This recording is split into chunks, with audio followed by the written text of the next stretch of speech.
Hello and welcome to another video.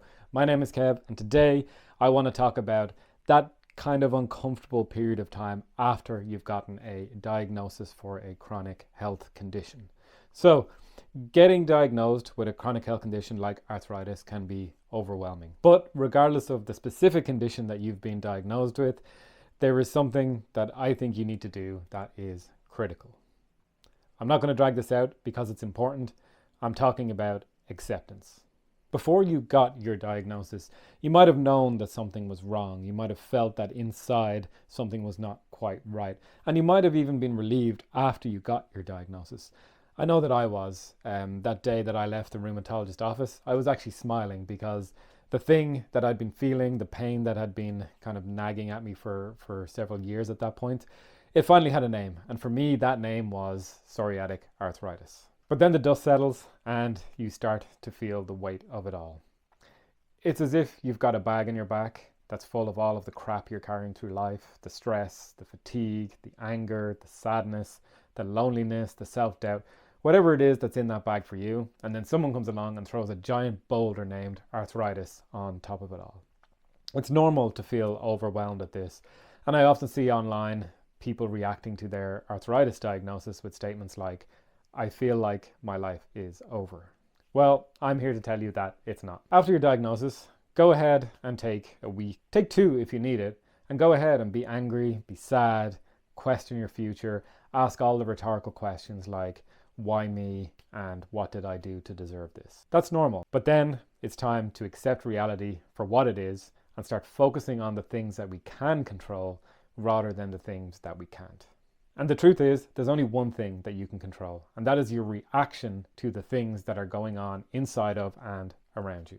I should say at this point that I didn't come up with any of this. The Stoics have been talking about this since before the year 0. But it's true. You're not really in control of anything other than your mind. You have the capacity to choose what to think. But you also have a default mode. And more often than not, this default mode of thinking is pretty negative. So the challenge is about not slipping into that default mode. This is incredibly difficult to do. And it's even more difficult to choose to think in a positive and constructive way. That takes a lot of practice and you will never do it perfectly. But there are things that you can do to help you on your journey. Now, I can't actually tell you what these things are because what works for me might not work for you or for anyone else for that matter. So you need to do a bit of self-exploration. Get to know your mind, your body, and get to know yourself.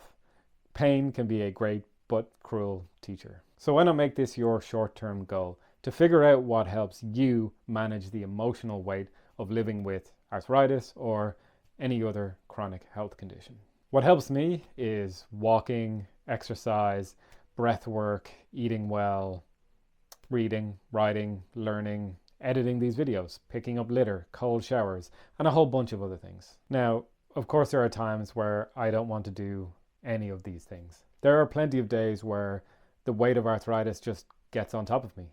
And that's normal. You'll have ups and you'll have downs. And you'll have ups and downs whether or not you have a chronic illness. But it's important to remember that this can spiral.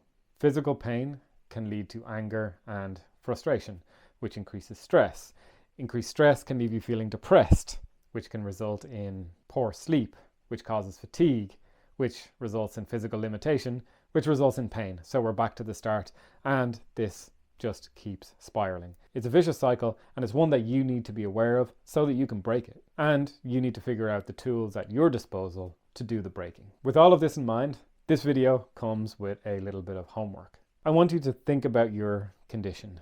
Think about some of the difficult emotions that come with it. And then think about the causes of those emotions. So, for example, I might experience anger, which is the emotion, but the reason I'm experiencing anger is because I can't do something that I want to do, that I feel motivated to do because of my psoriatic arthritis.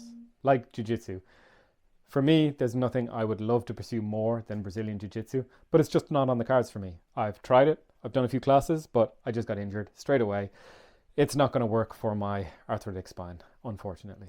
Once you've thought about this for a while, start thinking about some of the ways you can deal with these feelings. Start thinking about all of the things that you can do. Maybe it's exercise or gaming or hanging out with friends.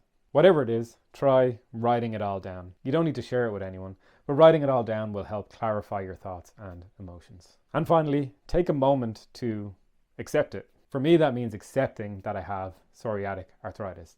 This is reality and it just is. The only question now is, what am I going to do? And for me, the answer is not just lay down and die.